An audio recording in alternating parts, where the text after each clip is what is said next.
It's widely known that both e and pi are irrational numbers. In fact, we have papers that prove these in Fermat's library. I'll leave links in the description to these papers. They are relatively simple to understand. An irrational number is a number that can't be written as a ratio of integers. Pi, as we all know, is commonly defined as the ratio of the circle's circumference to its diameter, while e can be written as the limit e equals limit when n goes to infinity of 1 plus 1 over n power of n, which was first described by Jacob Bernoulli when he was studying the problem of compound interest. In fact, we have known that pi is irrational since 1761, thanks to the Swiss mathematician Johann Lambert, and that e is irrational since 1737, thanks to Euler. One thing that these two numbers also have in common is that they are both transcendental numbers. What is a transcendental number, you may ask? Well, a transcendental number is, and I'm going to say this slowly, is a number that is not a root of a non-zero polynomial with rational coefficients.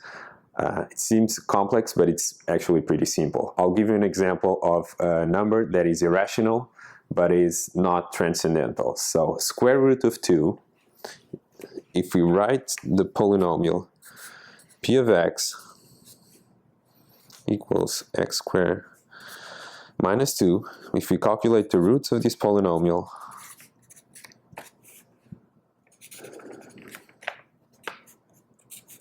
we see that the square root of 2 is a root of this polynomial, but the coefficients of this polynomial are rational, so 1 and minus 2, which means that this number is irrational but is not transcendental.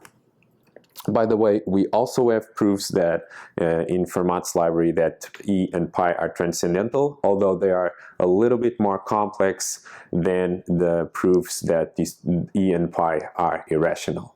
So a fair question to ask is, what happens if we sum e and pi? Is e plus pi an irrational number? What if we multiply these two numbers? Is e times pi an irrational number? The answer is we don't know.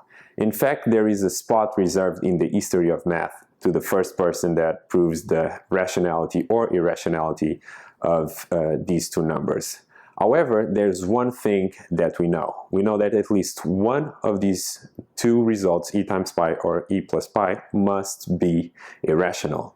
And how do we know that? That's what we're going to prove next. So if we write the polynomial a of x equals x minus e times x minus pi, we see that this polynomial has two roots. So one of them is e, because if we substitute e here, we get 0.